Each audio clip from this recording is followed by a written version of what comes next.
G'day peeps, Ben here from on3legs.com and welcome to another episode of Ask Ben, the video show where you ask any question you like and I do my best to answer it. Now this episode I've got a couple of questions that I'm going to answer. One of them here, the first one is by Elaine Schleen, and Elaine asked me this question. I was wondering if you use an Eyefi card. I only just recently purchased an iPad. She says, I know I'm behind the times, in brackets, and found out about these cards. Now, Elaine, I'm not sure why you're relating having an iPad to an Eyefi card, because it doesn't necessarily, you don't necessarily need an iPad to use an Eyefi card.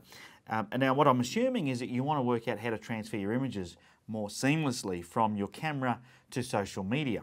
And there are a couple of ways that you can do that. I do have an Eyefi card, but I don't use it very often. And the reason for that is I'm not a big fan of editing on the go. If I want to post something to social media, I usually use my smartphone, and the smartphone cameras these days are so good that that's an easy way to do it. Now, having said that, my Fuji X-T1 that I recently got has a Wi-Fi function, and I must admit that I use it a fair bit. Now what I do is when I'm out shooting, if there's an image there that I really like and I want to share it on social media quickly, I'll connect it to my smartphone, I'll download the image, I'll then use Snapseed, which is a great app, to make adjustments to that image on the fly, and then I'll stick it on social media. I found the Wi-Fi cards to be okay. If you are looking though for a solution to transfer your photos to your iPad quickly, I would suggest getting the camera connection kit from any Apple store. I find that works much better, and you can get one where you can just put your SD card straight into the side of your iPad. It will load your images straight in, much faster. You won't have any Wi-Fi issues whatsoever, and it'll make your life a lot easier. So Elaine, hopefully that's answered your question. And if that's what you're trying to do, then if not, ask another question. If I've missed something, let me know. Now, the second question that I'm going to answer today is by Nardish Massey. Now, Nardish asked me this. Hi, Ben. I've been following your posts and tutorials on YouTube. Amazing and very detailed. I'm trying to better my landscape photography, but wanting to do a panorama style shooting. What is the best way about it? He says, I'm using a Canon 7D with a Canon 24 to 105 millimeters. What is the best lens to use, and is there cropping involved in the editing process? Much appreciated, a keen follower on Facebook. Well, thanks, Nardin.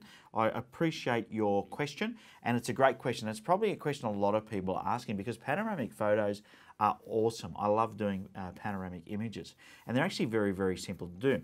Now, do you need a special lens? No, the lens that you've got will actually do the job. I find with panoramics, usually you want to be, depending on the scene that you're shooting, but I'm quite comfortable shooting somewhere around the 35 to 50 millimeter mark and taking several images. Now, the trick to doing good panoramic images is not to shoot in landscape orientation, but to turn your camera into portrait mode and take photos that way. You want to make sure you're steady on a tripod. And I always take too many photos because you just don't know how many you want. You take your first image, take that shot. Now, there's a couple of tricks that are going to, for your exposure point of view, you want to set your camera up in manual. So once you take your first shot, have a look at the settings, and if you're happy with the exposure of the image, put your camera into manual and adjust the settings to match those that the camera chose for that exposure. Take your first image, you then move, and I always overlap at least a third of the image, if not half. Okay, and that is because in post-production you are going to have to use some sort of panoramic stitching software.